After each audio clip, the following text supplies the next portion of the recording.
Hello, I am Mariam, a Flex program student from Georgia, and today I'm going to present my country.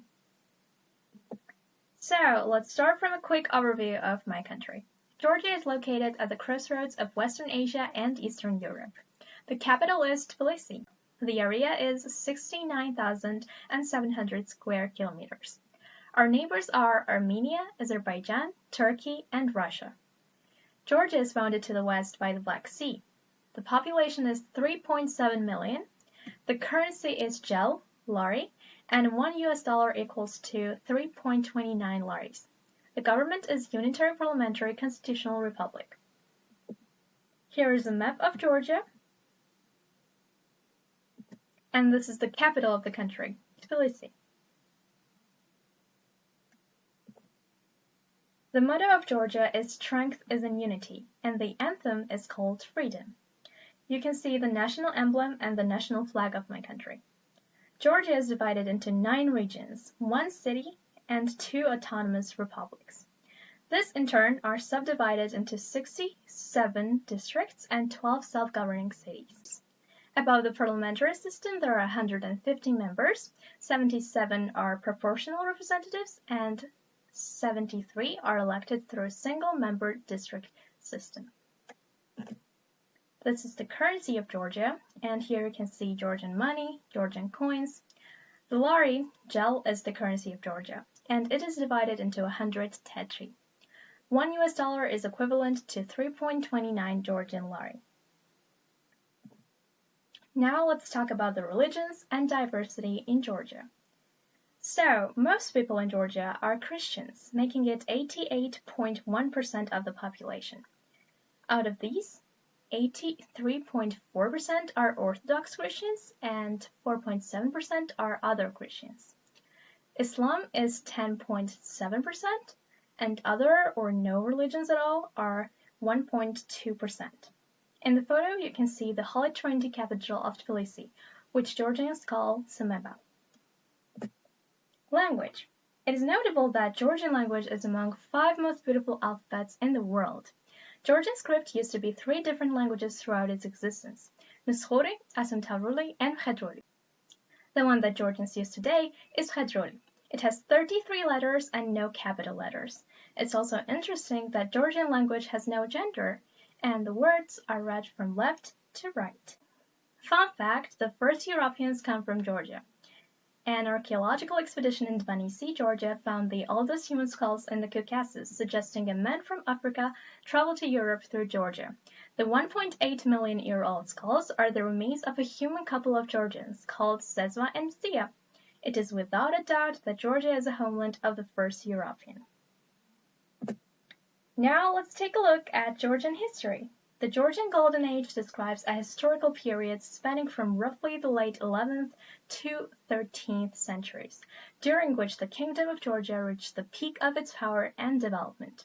In addition to military expansion, this period saw the flourishing of medieval Georgian architecture, painting, and poetry. And it is noteworthy to mention that the first Georgian woman monarch, King Tamar, reigned during this period. This leads us to Georgian poetry and Mefres Qausani, the treasure of Georgian literature.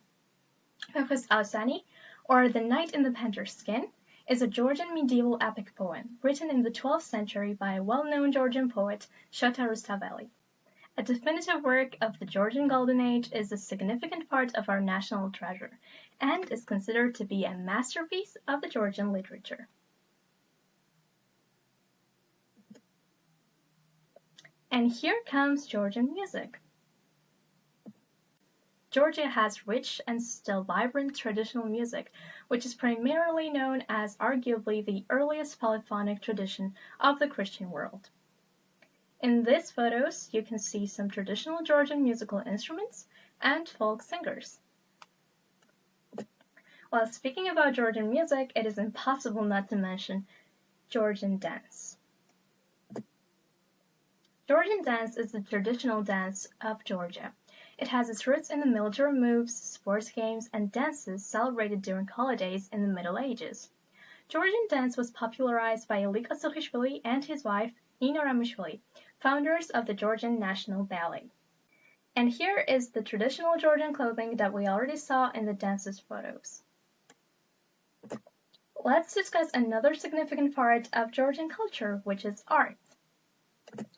Georgian art has evolved for millennia. With roots in rich archaic and ethnic tradition, Georgian art has grown along with the development of the Georgian statehood.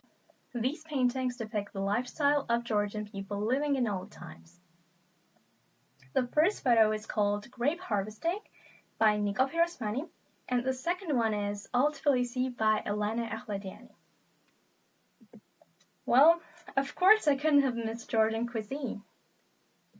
And when speaking about Georgian cuisine, it would be unfair to not mention Georgian wine. Georgia is often referred to as the cradle of winemaking. Georgia has one of the world's oldest and finest winemaking traditions. In fact, archaeological findings indicate that wine was being made in Georgia as early as 300 BC. UNESCO added the ancient traditional Georgian winemaking method using the quarry clay jars to the UNESCO Intangible Cultural Heritage lists. And here in the photos you can see some of the Georgian wines and the quarry clay jars. This is what Georgian dinner usually looks like.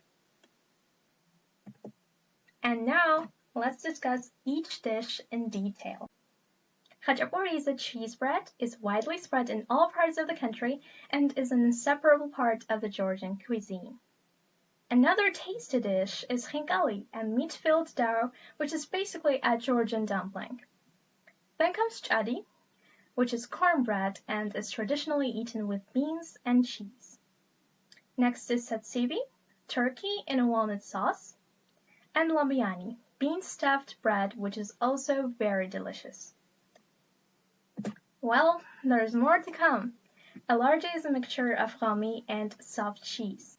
Khalmi is cooked from cornmeal and corn flour and is usually served with hard cheese. Gibjalia is what we call cheese rolls flavored with mint, salt, and pepper in plain yogurt. Next comes prali, which is made from chopped and minced vegetables.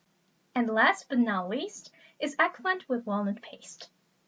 Now let's move on to Georgian sweets. It would be fair to start with palamushi and tatara that are made from boiled grape juice. Then comes churchela, which is walnuts covered in the sweet liquid of tatara.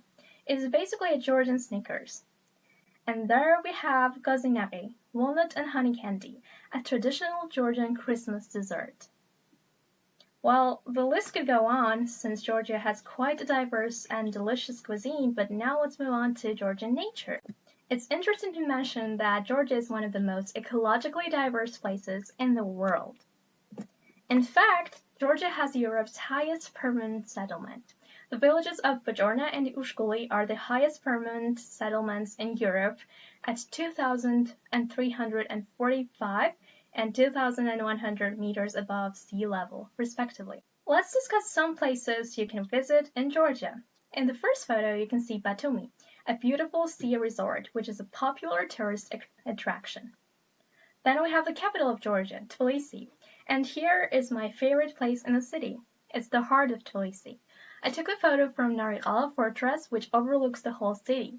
The view is breathtaking, and you can see some magnificent sunsets from here too. Here are some of the sightseeings. Well, there are many amazing places to visit in Georgia, but here are just a few of them. The first one is Varzia, and the next one is Oplistikhe. Both of them are cave cities and are very beautiful. The next one is Dadiani Palace in Zugdidi and Rabati Castle in Akhaltsikhe. The next one is Sataplia Cave, where you'll be guided to a beautiful lost world exploring the nature and environment in which dinosaurs used to live. There we have some canyons such as Martvili Canyon, Dashbashi Canyon, and Vanisavano Top. Well, now let's see some spectacular mountains in Georgia. Here are some beautiful mountain resorts such as Borjami, Mestia, Godauri, Pakoryani.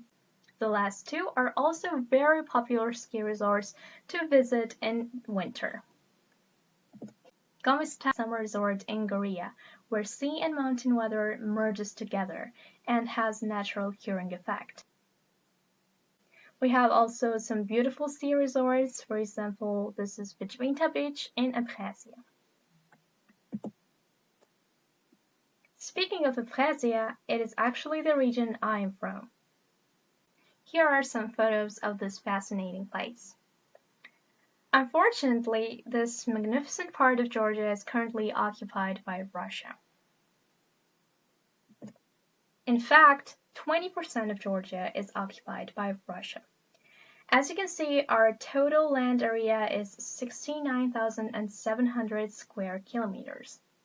And out of these, 13,560 square kilometers are occupied by Russia.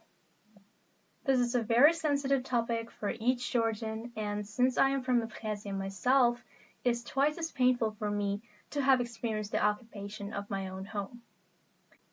I have heard a lot about this place from my family, but I never got a chance to witness its beauty with my own eyes. However, I believe that everything will go well in the future, and with the help of new generation and peaceful international connections, Georgia will soon get its very own territories back. Thank you for your attention. I hope you liked my presentation.